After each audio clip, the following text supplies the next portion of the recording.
Boa tarde, companheiros da Rádio Causa Operária. Está começando mais um podcast O Mundo em uma Hora. Eu sou Adriana Machado, estou aqui com o Mauro Sou. Oi, Mauro. Boa tarde, boa noite, bom dia, boa madrugada para quem está ouvindo nosso programa. Legal estar de novo aqui nessa segunda versão, do programa. Então, vai ser um prazer falar sobre as eleições nada democráticas dos Estados Unidos. Beleza, e está aqui também o Caetano. Oi, Caetano, tudo bem? Boa tarde, ouvintes. Boa tarde, Adriana. Boa tarde, Mauro. Tamo aí. Lembrando que o nosso podcast é gravado, a gente está gravando no domingo 3 de novembro e o programa vai ao ar na segunda-feira, dia 4 de novembro. E hoje a gente vai falar das eleições dos Estados Unidos, que os americanos já podem votar, mas o dia da eleição oficial é dia 5 de novembro, na terça-feira. Antes da gente começar, eu queria lembrar a todos de dar o like no vídeo, pode fazer comentários aí que a gente lê, distribuir nas redes sociais, distribuir para os amigos, para os familiares, ajudar a gente a divulgar esse programa, que é um programa independente e revolucionário, que fala o que a imprensa capitalista não fala. A gente tem uma visão completamente diferente, independente do que está acontecendo. O Mundo em uma Hora vai ao ar toda segunda-feira, de 5 às 6 da tarde. E toda semana a gente fala de um tema que é importante na semana.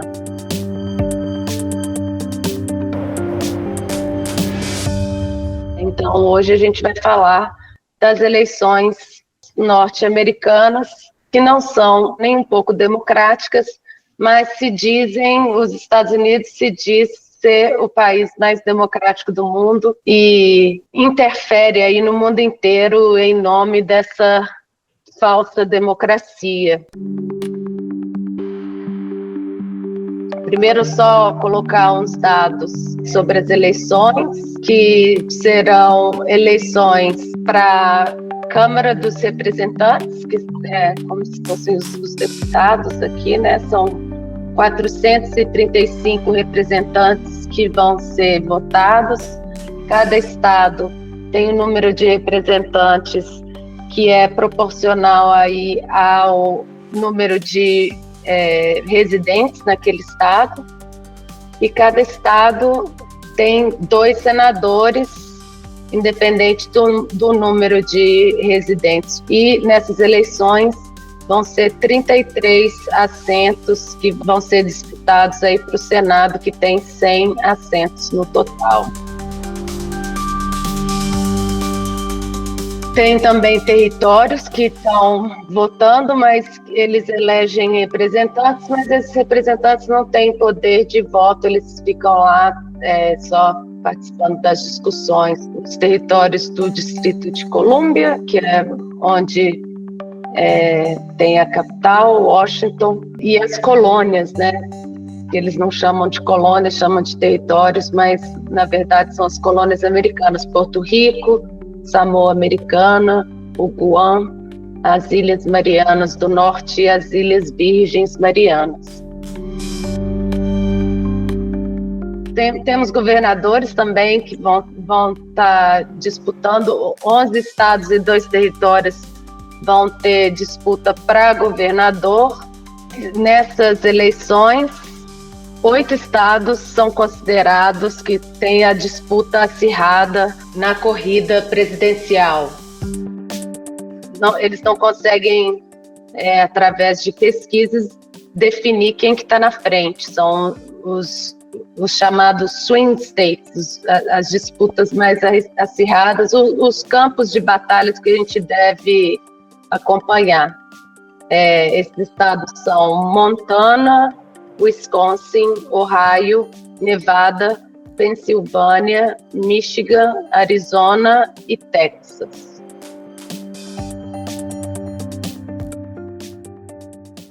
E a parte mais complicada e antidemocrática das eleições americanas é o colégio eleitoral, né? Que cada estado tem um número de eleitores do colégio eleitoral. Quando a pessoa vota para presidente, na verdade ela está votando para um desses eleitores, e esses eleitores que na verdade vão votar em nome do estado para presidente ou vice-presidente. Esses eleitores, o número deles é o mesmo número de cada estado tem um representante na Câmara de Representantes e de senadores. Então, varia com o número da população e é só uma das características das eleições dos Estados Unidos que faz com que elas não sejam nem um pouco democráticas. O que você acha, Mauro, desse processo de colégio eleitoral? Olha, eu acho que, na verdade, é muito antidemocrático, porque acho que todo mundo tem na cabeça que a democracia seria cada pessoa um voto, né? Mas o que a gente vê na prática nos Estados Unidos é que você vota em um delegado. E ninguém garante que esse delegado vá votar de acordo com a sua convicção política. Então, um eleitor nos Estados Unidos pode votar em um delegado, imaginando que ele vai votar no candidato X, e na hora lá da votação, esse delegado vai votar no Y. Quer dizer, quase um estelionato, né? Você, na verdade, tem uma incerteza aí no que vai acontecer com o seu voto, né? E, Caetano, o que você acha disso? Inclusive, isso já aconteceu antes, né? Nas eleições que disputaram aí o Trump e a Hillary Clinton, né? Você teve casos de, que eles chamam de superdelegados, eles mudaram os votos, né? Então, um cara vai lá e vota na Hillary Clinton, e aí no dia da votação desses superdelegados para presidente, ele mudou o voto para o Trump, e vice-versa. Foram dois casos teve o Trump, né, mudou para Hillary Clinton, e não sei quantos casos da Hillary Clinton mudou para o Trump. Parece que foram 5. 5, isso. Então já tem um precedente aí, né? Acho que na história deve ter tido mais, eu não sei, mas para você ver como não é uma coisa controlada pelo voto individual da população, né?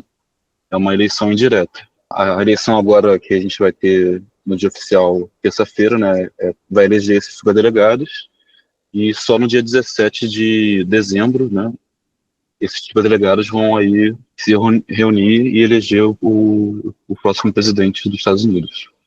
Uma grande parte dos norte-americanos nem acredita que faz alguma diferença a votação, ou não está interessado. Com a polarização, aumentou o número de pessoas votando, mas mesmo assim, o voto nos Estados Unidos não é obrigatório, então mais ou menos 60% das pessoas aparecem para votar.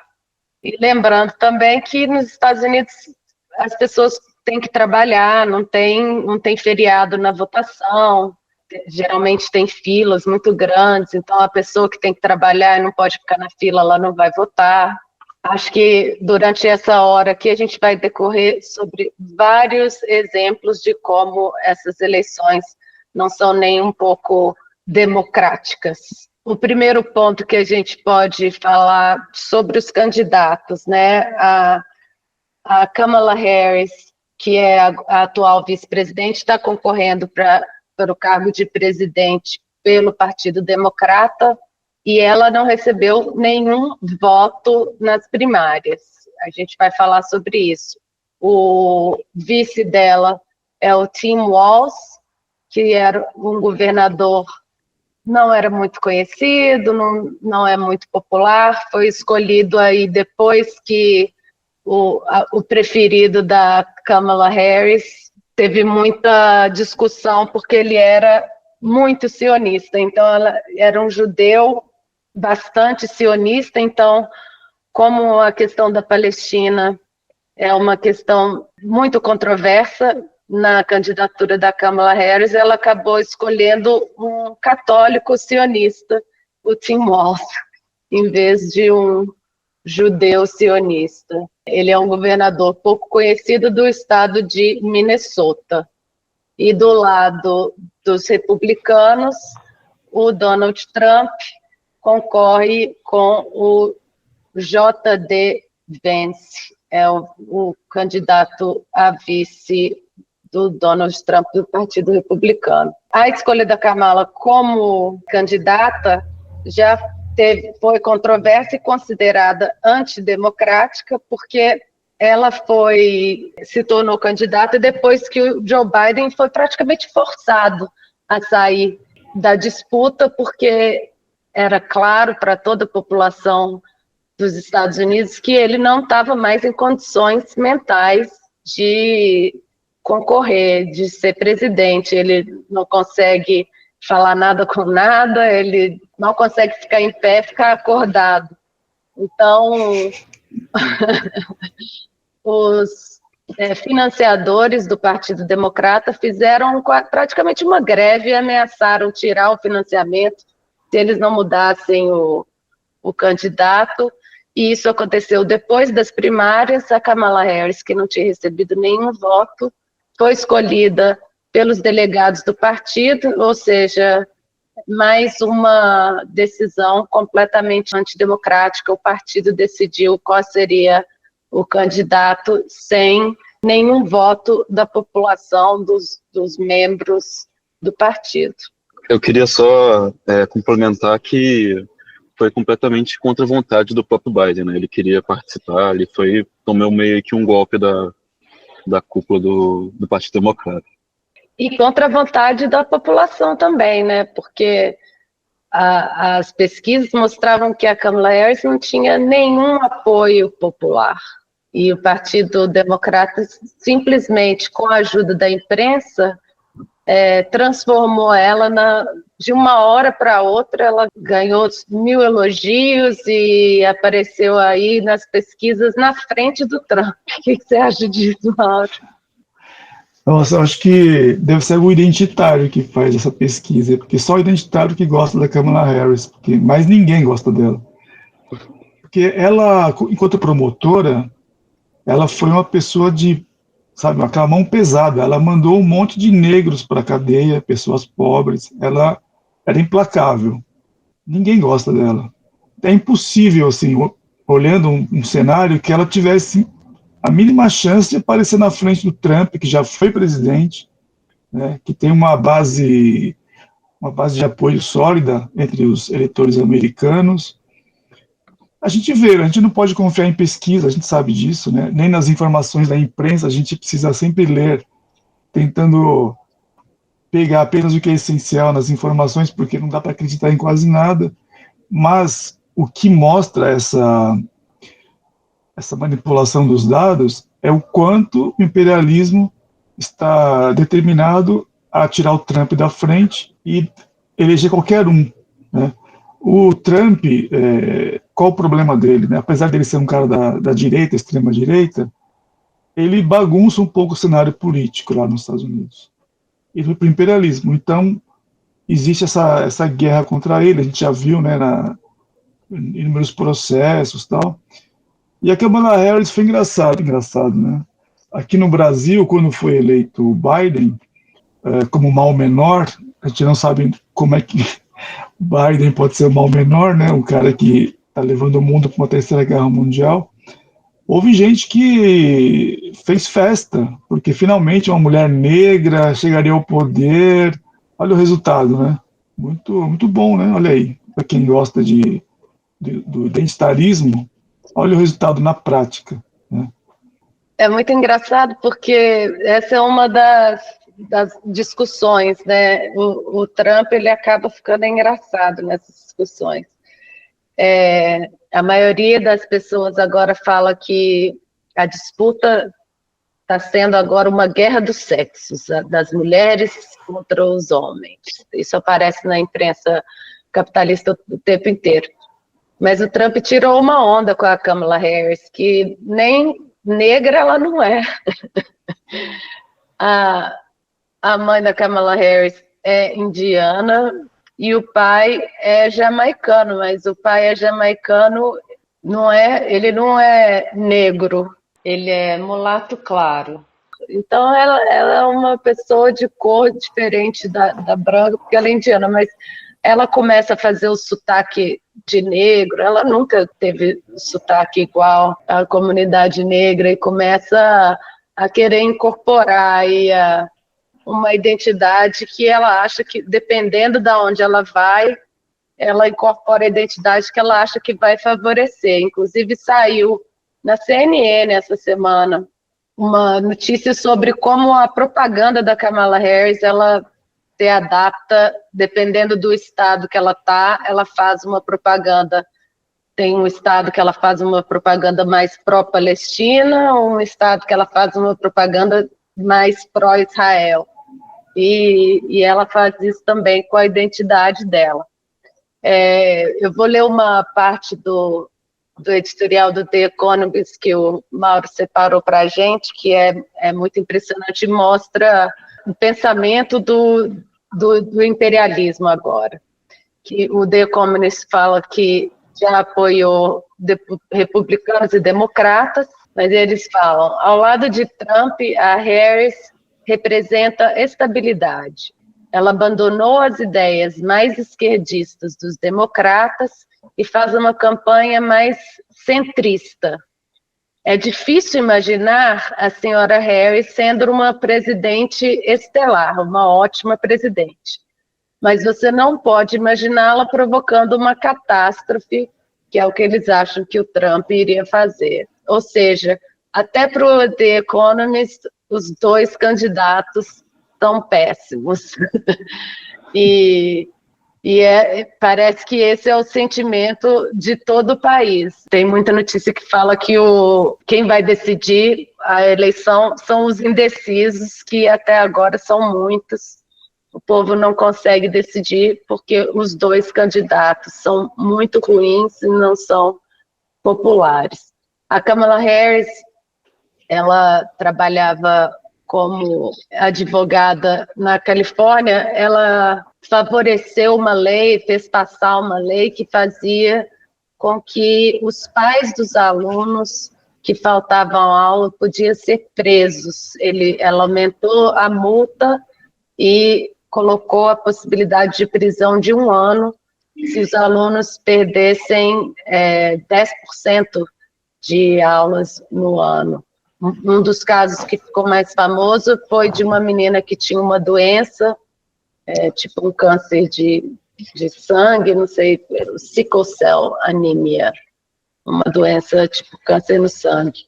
E ela faltava aula porque sentia muitas dores, tinha que ser hospitalizada frequentemente, e a mãe da menina foi processada pela Kamala Harris, perdeu o trabalho, quase foi presa, perdeu a casa porque perdeu o trabalho, ficaram na rua, a menina que já sofria tanto com a doença e a mãe que sofria cuidando da menina, porque a menina perdia a aula. A Kamala Harris falava que ela viu uma relação direta, se a criança não vai na escola, tem a grande chance dela se tornar um assassino criminoso, então vamos prender os pais das crianças que não vão na escola. Mostra aí o pensamento do Partido Democrata, a vontade é de prender a população, e quem ficou muito famoso com isso também foi o Biden, que escreveu e aprovou a Lei do Crime de 1994, que passou na época do presidente era o Bill Clinton, que colocou aí a lei de que se a pessoa tem 3 chances, depois da 3ª prisão, ele praticamente vai ser preso para o resto da vida, e aí colocou um número enorme de pessoas, principalmente pessoas negras, na prisão nos Estados Unidos, os Estados Unidos que tem o problema de encarceramento em massa, são quase 2 milhões de pessoas na prisão, a população considerada branca americana é 58% da população. A população negra dos Estados Unidos é considerada 14%, 58 para 14.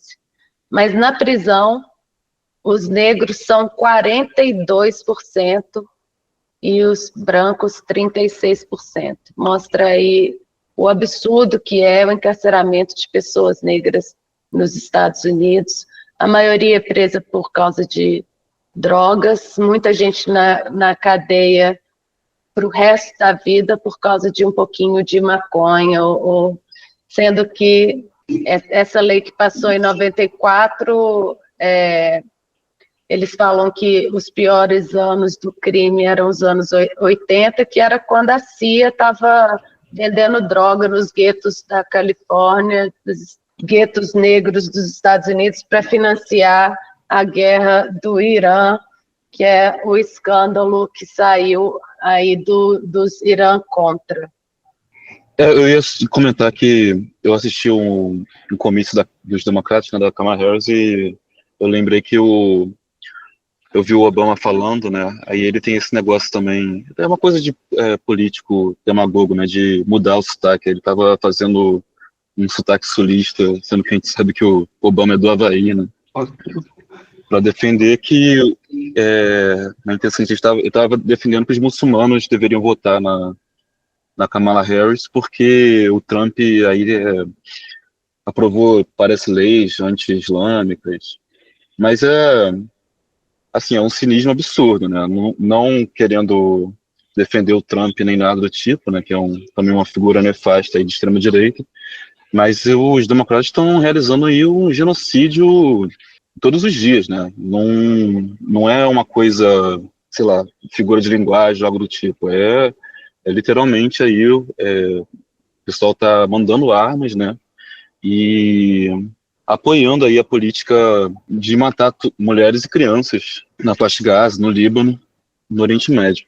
Então, assim, eu acho também que a Adriana e o Mauro falaram bem, né, da crise que se tem no imperialismo, que eles não conseguiram nenhuma pessoa aí mais apresentável, né? São duas figuras muito ruins mesmo. Essa Kamala Harris, ela além da ficha corrida aí que a Adriana falou na sua carreira judiciária, ela não é uma pessoa carismática, né? Você vê ela falando, ela precisa sempre de um teleprompter, né? Não consegue articular bem as ideias. E ela é uma fantoche, né? Ela não tem uma política própria que ela represente. Ela vai fazer ali o que o aparato imperialista, né, mandar, que a burguesia imperialista mandar. Queria destacar também que, assim, o Trump, ele tem, digamos assim, ele se coloca, né, pessoalmente, parece, né, a gente vê algumas declarações anti-guerra, né, ele representa um setor, né, como o partido já fez essa análise diversas vezes, um setor que não se beneficia tanto com as guerras eternas que os Estados Unidos promovem, né, na sua dominação dos outros países. Então ele expressa, né, às vezes, que ele se coloca contra, né, por exemplo, a guerra do Iraque, contra a guerra da Síria, mas a gente vê que quando ele chegou no poder no passado, né, quando ele chegou no poder, não, no governo, ele acabou sendo muito acuado pelo próprio aparato dos Estados Unidos, né? Então, teve um caso emblemático que ele teve um encontro com o Putin em Estocolmo, né, para discutir a questão como é que as duas potências militares, uma questão mais diplomática, assim, né, questão da proliferação das armas nucleares, né, estabelecimento de acordos, sendo que após esse encontro ele foi bombardeado pela imprensa norte-americana, né, pela imprensa hegemônica, chamando ele de fantoche do Putin, né, e aí começaram aí processos de que ele teria sido eleito pela própria Rússia, né, através de uma campanha interna nos Estados Unidos. Não conseguiram comprovar nada concretamente, né, mas a gente vê que toda vez que existe uma política assim para tentar apaziguar um pouco, né, a questão das guerras, o aparato imperialista ele reage contra, né? Então fica uma coisa sem substância, mesmo que... Isso, assim, considerando que o Trump, ele realmente seja pacifista, né? Que também não é uma coisa muito confiável, né? Ele tem uma base aí de extrema-direita muito radical, né? Que setores aí que se proclamam diretamente nazistas, né? Anti-imigrantes e tudo mais. Também tem uma base de trabalhadores, né? Principalmente aqueles que perderam empregos, que com a mudança da indústria para outros países.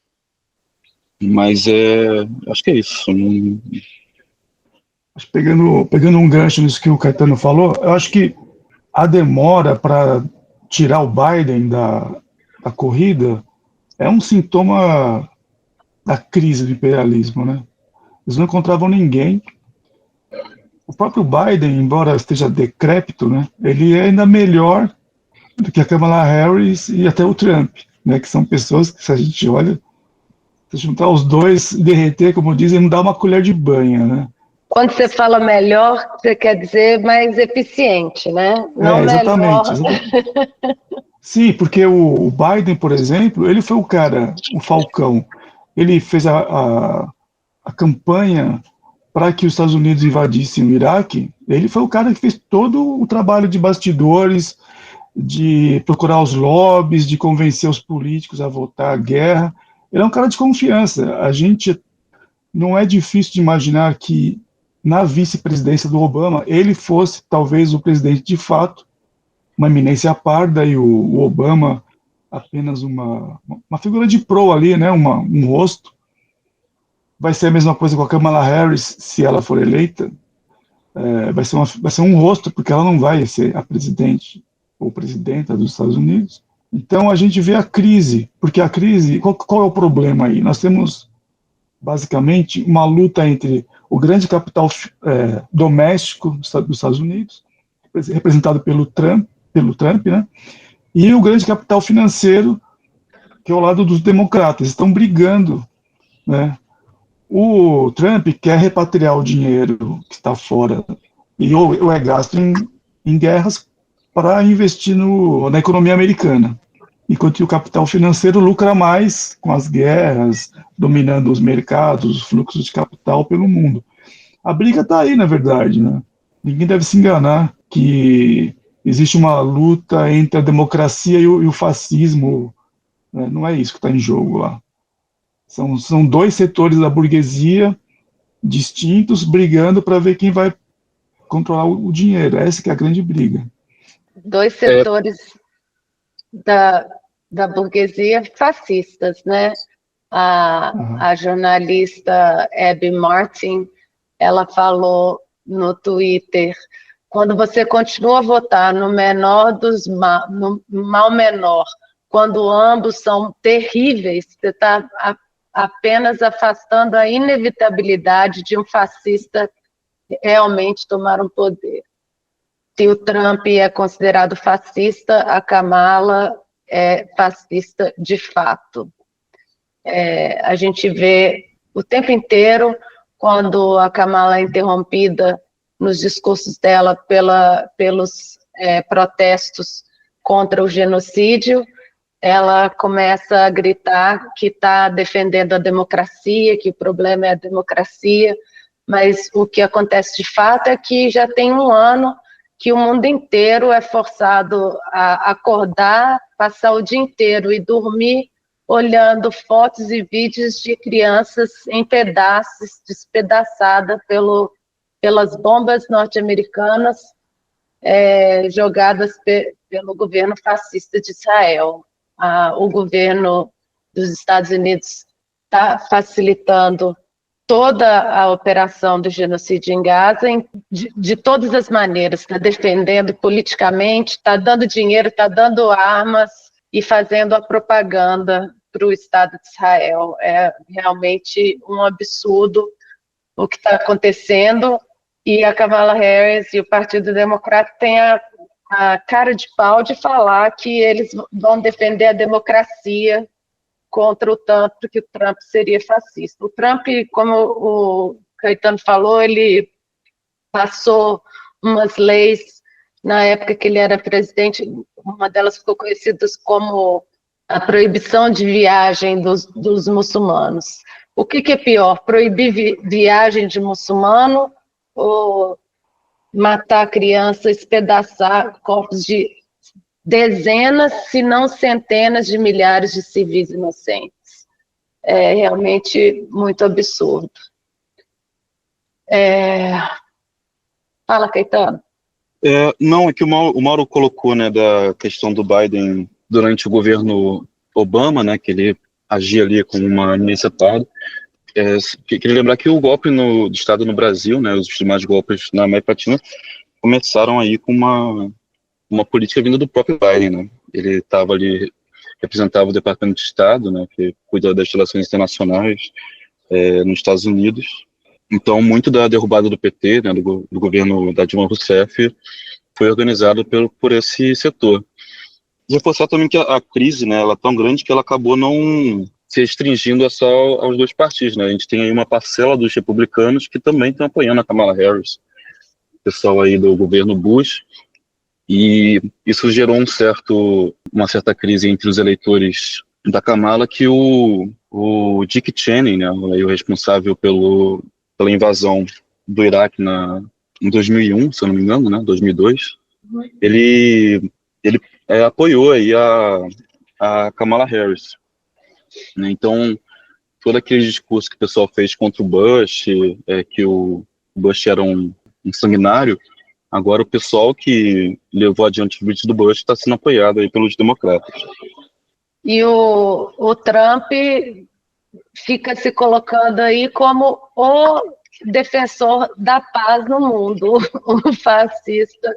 É realmente inacreditável a situação que a gente está nesse momento. O declínio do imperialismo, a gente vê isso que o Caetano falou, todos os gaviões, os falcões de guerra, os gaviões de guerra do Partido Republicano e do Partido Democrata se colocando aí, apoiando a Kamala Harris. E o Trump, nessa última semana, teve uma polêmica com a Liz Cheney, que é a filha do Dick Cheney, que está apoiando a Kamala Harris, e o Trump foi falar que ele não queria guerra. Ele estava criticando não só a Kamala Harris, mas como a Liz Cheney, como quem gosta de guerra. Deixa eu achar aqui. Ele disse, foi uma entrevista do Trump com o Tucker Carlson, ao vivo em Glendale, no Arizona, no dia 31 de outubro. O Trump colocou, eu não quero ir para a guerra. A Liz Cheney queria ir, ela queria ficar na Síria, eu tirei as tropas da Síria. Ela queria ficar no Iraque, eu tirei as tropas do Iraque. Quer dizer, se dependesse dela, estaríamos em 50 países diferentes ocupando, né? E você sabe, 1, é muito perigoso, e 2, muitas pessoas são mortas, e 3, é muito caro. O Trump tem a preocupação dele com a guerra, geralmente é maior por causa do dinheiro, né? Fala que a guerra é muito cara. Aí, então, ele estava criticando a Kamala Harris e a Liz Cheney por sempre quererem guerra. E aí ele continuou no estilo Trump, né? Ele falou, eu não culpo o Dick Cheney por ficar com a filha, mas a filha dele é uma pessoa muito burra, muito burra. Ela é um falcão de guerra radical. Vamos colocá-la com um rifle ali, com 9 canos atirando nela, ok? Vamos ver como ela se sente sobre isso. Você sabe, quando as armas estão apontadas para o rosto dela. Aí o Partido Democrata e a imprensa capitalista começou a fazer uma propaganda muito grande de que o Trump está chamando a violência, de que ele está querendo transformar a Liz Cheney em alvo. Mas o que ele estava falando é que é a verdade, que esse pessoal do Partido Democrata, eles gostam muito de guerra, mas eles realmente não têm que ir para a guerra e não iriam para a guerra. A gente vê aí o Netanyahu.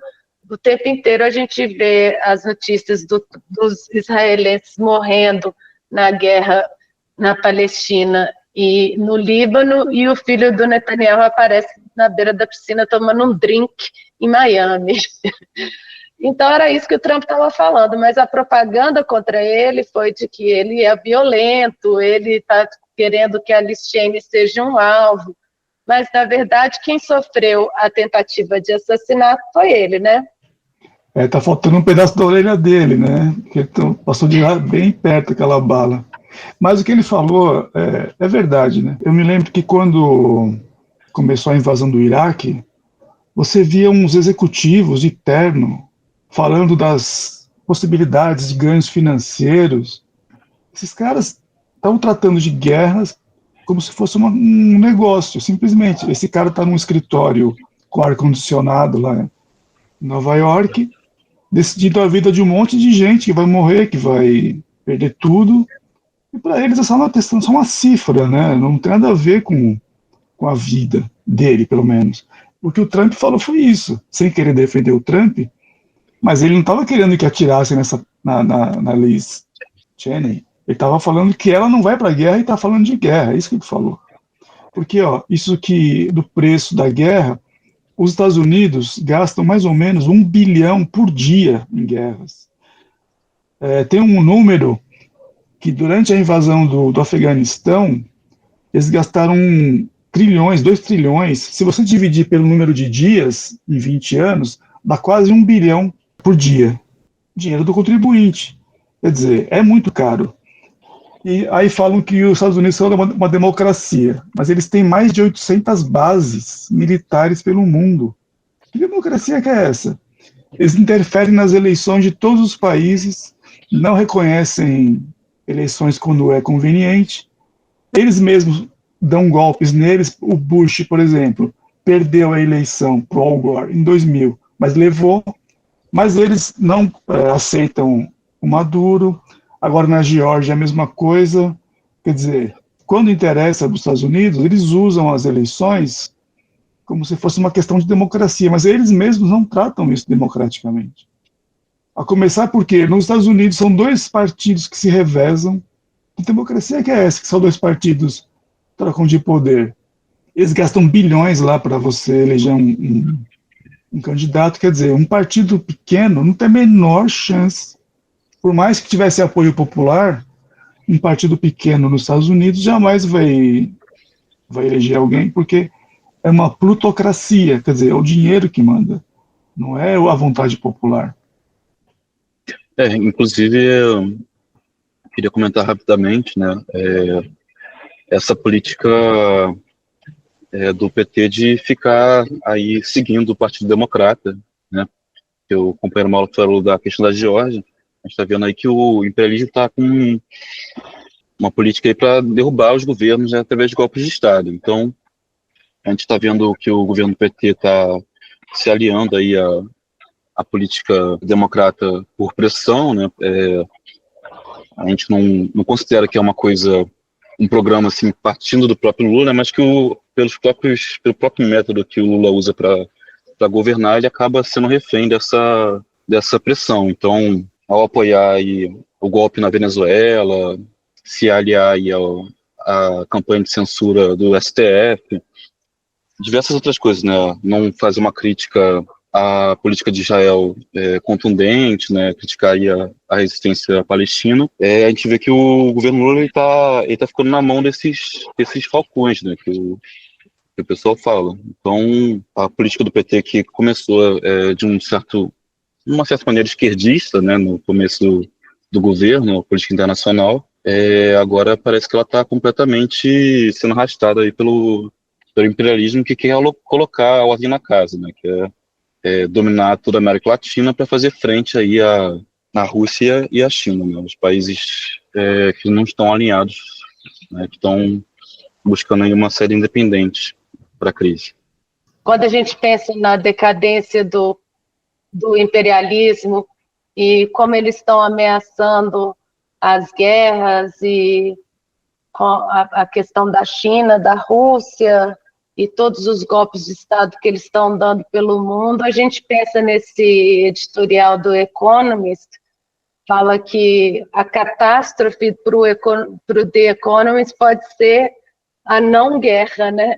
O Trump evitar uma guerra nuclear pode ser uma catástrofe para o imperialismo nesse momento. É uma situação muito estranha que a gente está. Mas o maior problema que a Kamala Harris tem agora, desde o começo, né, que o Partido Democrata e principalmente a Kamala agora como candidata tem, é o problema da Palestina. O povo nos Estados Unidos está totalmente contra o genocídio que eles estão financiando e apoiando. Lá em Nova York, por exemplo, tem manifestação praticamente todos os dias contra o genocídio.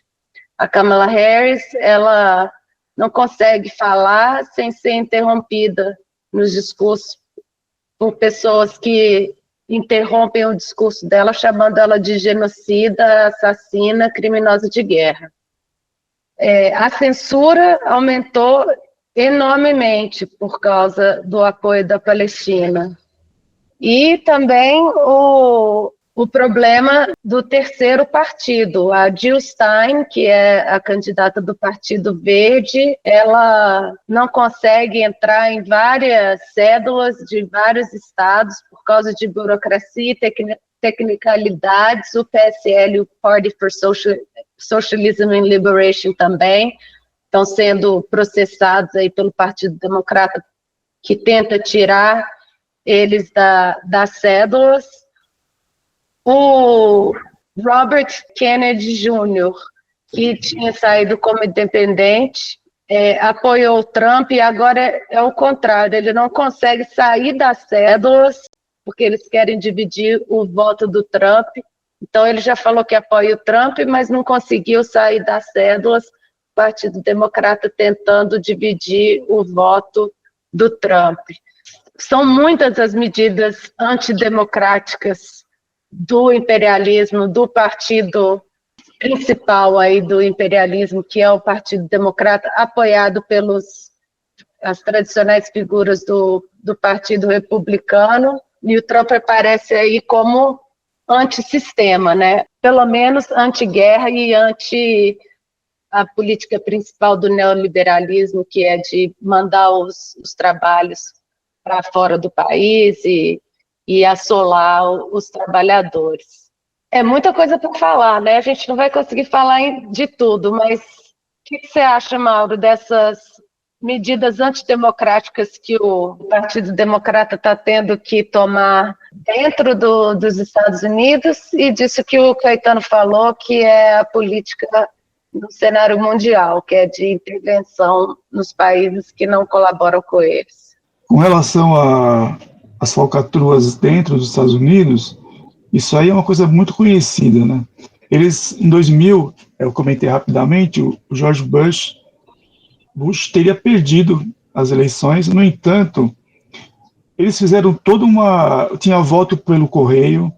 Esse voto pelo correio, embora as pessoas não saibam, ele é fácil de manipular. Por exemplo, se uma lote com os votos ficar muito amassado, e é fácil amassar papel, né? A máquina lá não vai tabular os votos. Então, se tem uma cidade, um local onde você acha que vai ter muito voto para o candidato X, você vai lá e dá um jeito de amassar aqueles votos, aquelas cédulas, e esse voto não vai valer. Na semana passada, ou retrasada, nós vimos um vídeo de eleitores americanos que moram no Canadá, em Vancouver. Teve um incêndio na caixa de recolhimento de votos pelo correio, né? Então os caras estão lá apagando o incêndio. Se esses eleitores majoritariamente fossem eleitores do Trump, então já é voto no B, né? Aí cédulas que são impossíveis de entender, isso que você falou, Adriana, de o nome não sai, ou o nome não entra, e cria uma confusão que ela é proposital. São maneiras que eles encontram de manipular os votos, né? Isso que o Caetano falou, que está acontecendo pelo mundo, a gente vê a Venezuela, Moçambique, Geórgia, Bangladesh, agora na Colômbia estão tentando dizer que o Petro cometeu um crime eleitoral. são intervenções, né, nos países que os Estados Unidos se opõem de alguma maneira, mas, por exemplo, na França, que teve um golpe, porque a esquerda venceu a eleição e o Macron simplesmente falou, não, a esquerda não vai ter vez aqui no meu governo, isso é um golpe. E ninguém contesta, ninguém pede ata, ninguém faz nada, quer dizer, é um absurdo. Na Geórgia, por exemplo, que é um país que fica ali da antiga União Soviética, que faz fronteira com a Rússia, já teve em 2003 teve uma revolução colorida, e agora essa presidente, que na época ela foi, se não me engano, ministra das Relações Exteriores, ela meio que falou que teve fraude, não apresentou nenhuma prova. Essa Salomé Zurabichvili, ela disse que houve fraude, que a Rússia fez uma operação especial, como se estivesse falando da Ucrânia, né, nas eleições. Ela disse que ela é a única representante da instituição independente que restou na Geórgia. Ela é tipo uma Joana Guaidó, né? Ela, não, eu sou presidente, essas eleições não valeram, ela não apresenta provas. Então, quer dizer, está em marcha lá na Geórgia uma revolução colorida, promovida pelos Estados Unidos. Por quê? Porque a Rússia vai se beneficiar, porque vai ficar mais estável, né? Porque um país ali do lado da Rússia instável é ruim para a Rússia. Então, criando uma bagunça ali na Geórgia, favorece o imperialismo, né? Então, a gente vê que não existe democracia americana, nem dentro, nem na política externa. E o Lula, colocando aí na imprensa, há 4 dias da eleição, que está torcendo para a Kamala Harris ganhar as eleições. É até difícil lidar com isso, né? Depois do debacle da relação com a Venezuela e Nicarágua nos BRICS, que a gente falou no programa na semana passada, o Lula sai aí em defesa da genocida mor mundial de hoje, a Kamala Harris, assassina de crianças, a pessoa do partido que deu o golpe na Dilma no Brasil, que coloca o país todo de joelhos com a dívida externa, com a política econômica que assola o país, que rouba nossas riquezas, e o Lula consegue, na cara de pau, a gente não entende como pode isso.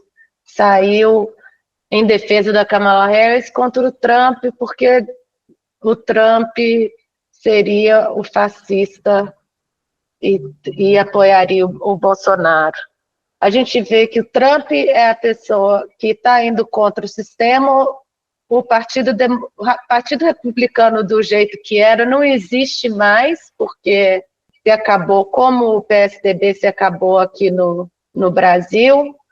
O PT agora se colocando do lado do sistema, fazendo essa frente ampla, fazendo as piores políticas neoliberais, é o caminho para a destruição. O Caetano começou a falar disso, não sei se você quer fazer mais algum comentário, Caetano, sobre esse papel da esquerda que cai na armadilha do imperialismo, faz a campanha da censura do imperialismo. É muito difícil, né? A gente conhece como funciona mais ou menos o PT, né? Eles não têm uma política revolucionária aí para analisar a situação, né? Não é um partido marxista nem nada, mas eu acho também que essa questão, né, do Bolsonaro, né, que a esquerda vê como ele se fortalecer, né, com a eleição do Trump, mas também não faz muito sentido, porque o PT aqui no Brasil ele apoia, né, candidatos que o Bolsonaro apoia, né, na Câmara dos Deputados agora vai ter a eleição aí do líder da Câmara, né, e o PT está apoiando o candidato do Bolsonaro. É uma coisa muito confusa para a população, né? Então, eu acho que tem um lado, né, que essa deficiência de um programa revolucionário que o PT tem, né, nunca teve, na verdade, nunca teve um programa revolucionário, e tem a questão também que a situação está muito parada, né, nas ruas, assim, então a gente não vê uma mobilização dos trabalhadores, E aí fica essa pressão, né, do imperialismo toma conta desses governos mais fracos, né? O Lula não tem apoio aí um apoio integral de nenhum setor forte na política institucional, e ele faz esses acordos aí, ele acaba não ganhando nada em troca, né? Então supostamente ele pagaria aí, né? Ele ofereceria os votos que ele tem, né? Que não é uma coisa dada para sempre, né? As pessoas acabam se desiludindo com o partido e votando em outras pessoas, né? Em outros candidatos. Mas enquanto o PT tem voto, ele oferece os votos em troca de um suposto apoio aí ao seu governo, né? Mas esse apoio nunca vem. A gente vê só uma sabotagem constante, né? A gente não vê, por exemplo, nenhum sionista aí apoiando, sei lá, uma política do PT, por exemplo, de taxar os ricos, né? Que foi derrotado agora. A gente sabia que ia ser derrotado, né? E o PT ele fica como um bobo na história, né? Ele cede e não ganha nada de troca. E a gente procura aí mobilizar, né? Setores de esquerda, setores populares, a não embarcar nisso, né? A ter uma política própria, né? Aprender com os erros que o Lula está cometendo, para a gente conseguir superar essa situação. Sim, eu acho assim, é um absurdo o Lula comentar quem seria o melhor candidato de um outro país, qualquer que seja. Se fosse o PT falando, um partido, ok, mas ele é presidente de um país. Ele não tem que interferir nas eleições de um outro. Assim como ele não tem o direito de cobrar atas da Venezuela. É uma postura muito estranha que acaba levantando uma série de suspeitas, né? Fica todo mundo achando que o Lula está, embora a gente não ache que ele seja um agente da CIA, né, do imperialismo e tal, a gente não concorda com essa posição, mas a gente acaba achando que ele está sendo mandado, né? Assim, o cara fala, ó, fala aí que você é a favor da Kamala Harris, porque ele não pode se prestar a ser cabo eleitoral de nenhum presidente. Isso é uma postura inaceitável, né? Porque também, o que acontece? Se você ajuda a eleger um governo, qualquer que seja, nesse caso aí, por exemplo, os identitários, né, que tanto aplaudiram o Biden e sua vice negra, né, a Kamala Harris, são fiadores de uma política genocida que a gente está vendo na Palestina, né, agressões contra a Rússia, contra a China, contra o Irã. Então, quer dizer, a esquerda está sendo fiadora de uma política que não é uma política de esquerda. Então, a esquerda está indo para a direita, está indo em direção ao fascismo. É isso que nós estamos vendo acontecer. O que a gente sabe é que o fascismo está cada vez mais forte no mundo inteiro. O que a gente está vendo no Oriente Médio é realmente inacreditável, difícil de superar. É como se o mundo inteiro estivesse sendo torturado durante um ano, e como que a gente vai sair dessa, né?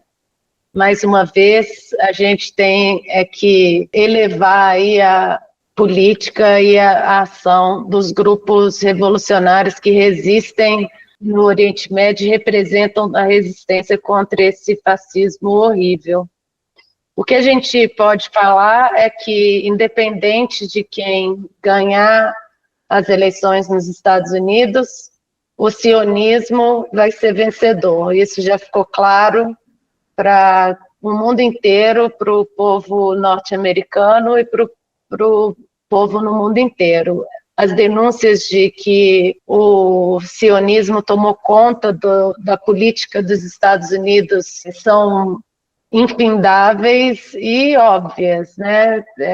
Tá todo mundo vendo a defesa do sionismo e do genocídio, ela está em toda parte, desde dos porta-vozes do governo dos Estados Unidos, a defesa de Israel pelo próprio Biden, a Kamala Harris, as pessoas mais importantes, e a gente vê aí quem está financiando os dois candidatos.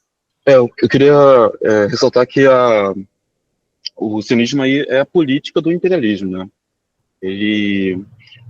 Uma coisa que a gente está vendo também é que eles não estão conseguindo achar uma saída aí para a situação anterior que o Oriente Médio se encontrava.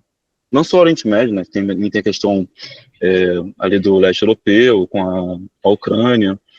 A gente não tá vendo que o imperialismo está conseguindo voltar para a situação de, por exemplo, expandir a OTAN indeterminadamente, ou a gente não está vendo uma estabilização do Oriente Médio com algum acordão entre os países, e que a gente vê que a situação está ficando cada vez mais crítica, né? O Irã está prometendo uma resposta ao bombardeio que Israel tentou fazer sobre suas bases militares, né, no território iraniano, que foi rechaçada aí pelas defesas antiaéreas com a ajuda dos russos. Então, acho que a situação, independente da eleição americana, né, do resultado, eu acho que eles ainda não têm uma saída, né, seja com a Kamala, seja com o Trump. Acho que o Trump seria uma coisa mais complicada, porque além de lidar com um problema externo, né, da influência russa sobre, né, os países não alinhados aí, né, a Rússia está oferecendo apoio militar para a Venezuela, para Cuba, para o próprio Irã.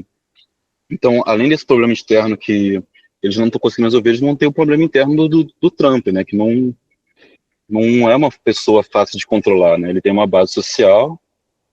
A gente vê que muitas vezes essa base social saiu do controle do próprio Trump, né, na questão ali do Capitólio. Então, levar em conta, né, que essa eleição, tudo que indica é que ela não vai dar uma saída para a crise, né? Como a Adriana falou, a população não está representada ali na política de nenhum dos dois candidatos, né? A população não quer gastar mais dinheiro mandando armas para Israel, não quer tropas ali na Ucrânia americanas. Eu acho que, mesmo sendo muito doloroso ver a situação que se encontra aí a população mais afetada, né? Também a gente vê que essa população, ela também, mesmo estando numa situação muito difícil, ela não abre mão ali da resistência, ela tá brigando. Eu acho que uma hora a crise vai cair no centro do império mesmo. Eles não vão conseguir transformar esses problemas em problemas para os outros países. Eles vão ter que enfrentar o problema no solo deles mesmo. Cada vez mais a gente vê que, apesar do genocídio, a resistência continua com toda a força, não só o povo, mas a resistência dos grupos armados, e à luz do fim do túnel do Hamas, parece que vai ser o fim de Israel. Tá cada vez mais óbvio que Israel não vai conseguir resistir a essa imensa crise. E acabando Israel, acaba o imperialismo, né? Porque, afinal de contas, Israel é o principal posto imperialista de controle do petróleo mundial. E, enquanto isso, nos Estados Unidos, a questão fica mais acirrada e a gente vê as imensas manifestações populares são duramente reprimidas pela polícia, né? Fora a censura e prisão de jornalistas. A gente vê que assim, nenhuma pessoa como o Bernie Sanders, que assim, se mostrou, né, completamente um oportunista político, mas assim, quando ele fez a campanha dele, ele teve um apoio grande, né, da população, principalmente de esquerda. Ele colocava ali alguns direitos básicos, né, de saúde, de educação superior, garantidos pelo Estado, uma coisa totalmente possível, dada a riqueza dos Estados Unidos, mas nem isso hoje em dia a gente vê eles tentando fazer, né? Botar uma Kamala Harris aí, né, para enfrentar o Trump é um sinal de crise também, né? Eu poderia, né, assim, alavancar uma figura mais como Bernie Sanders, mesmo que ele teve uma política também de falcão, né, contra a Rússia, contra a Palestina, não se pronunciou muito, mas quando falou besteira. Mas eles não querem um Bernie Sanders também, eles querem colocar uma pessoa ali que seja completamente afinada com a política do capital financeiro. Isso mesmo. Mauro, conclusões finais, a gente já tá dando o nosso tempo, tinha muita coisa para falar, mas não vai dar para falar tudo. Eu acho que a gente tem que... O principal nessa eleição dos Estados Unidos é a gente perceber a crise do imperialismo. Então, no país mais importante do imperialismo, nos Estados Unidos, são os Estados Unidos, a gente vê a burguesia dividida. Um lado, a alta burguesia americana que está se empobrecendo em favor do grande capital financeiro, que é o capital que financia o genocídio contra a Palestina, né, contra o povo palestino. E é importante que as pessoas saibam o seguinte: um palestino não está lutando só contra Israel, eles estão lutando contra os Estados Unidos, contra a Inglaterra, o Reino Unido, contra a França, a Alemanha, que acabou de mandar um navio cheio de explosivos para Israel atirar em cima de civis, crianças.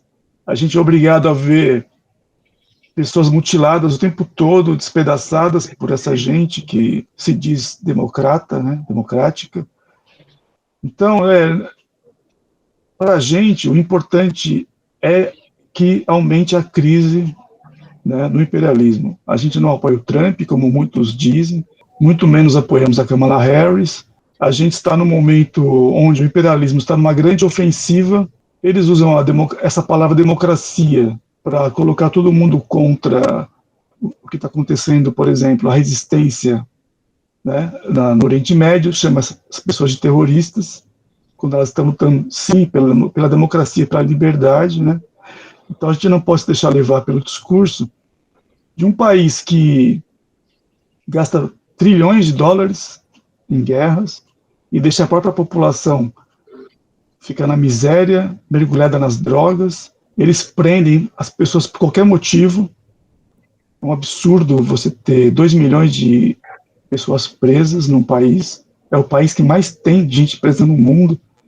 Eles falam Land of the Free, Home of the Brave, né?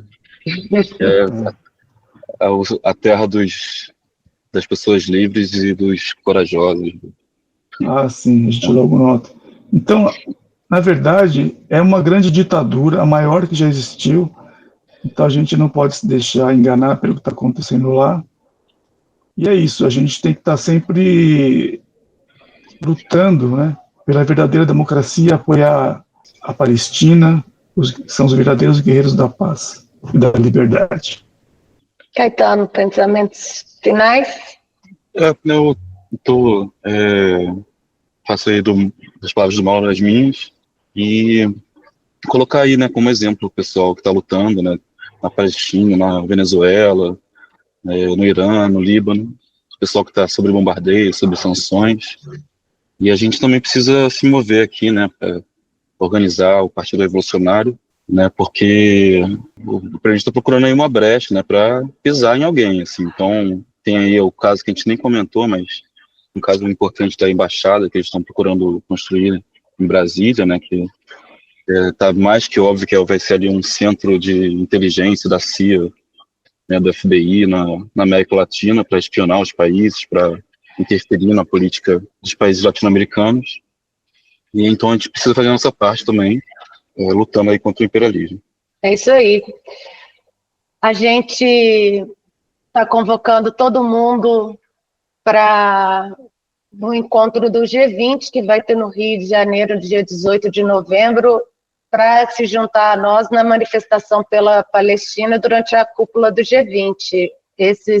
Os principais genocidas do mundo, dos países imperialistas, vão estar no Brasil e a gente precisa mostrar para eles que eles não são donos do mundo, que eles não podem fazer o que estão fazendo na Palestina e nem no Brasil.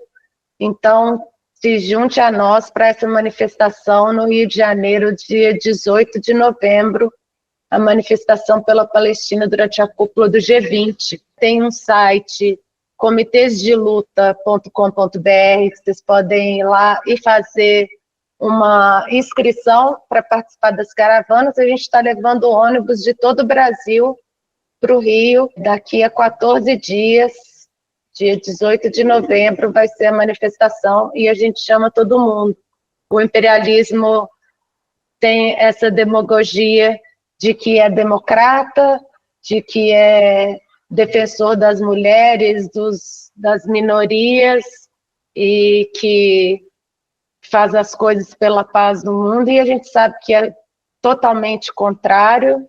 As eleições dos Estados Unidos mostram o quão antidemocrata eles são.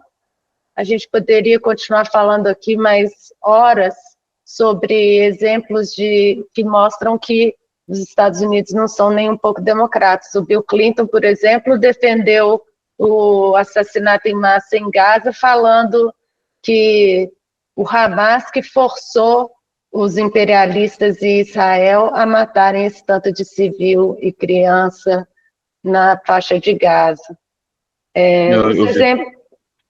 Os exemplos não acabam de como são monstros esses imperialistas, e a gente precisa protestar, se organizar e protestar nas ruas. Então, participe com a gente da manifestação pela Palestina no Rio, dia 18, na cúpula do G20, e participe do Partido da Causa Operária, como simpatizante, como militante. Vocês podem mandar um Pix aí, está na descrição do programa, para financiar a Rádio Causa Operária. Podem participar das atividades do partido e se organizar, porque o que vem por aí, nessa decadência do imperialismo, é um mundo muito difícil, muito duro, e a única saída é a organização revolucionária.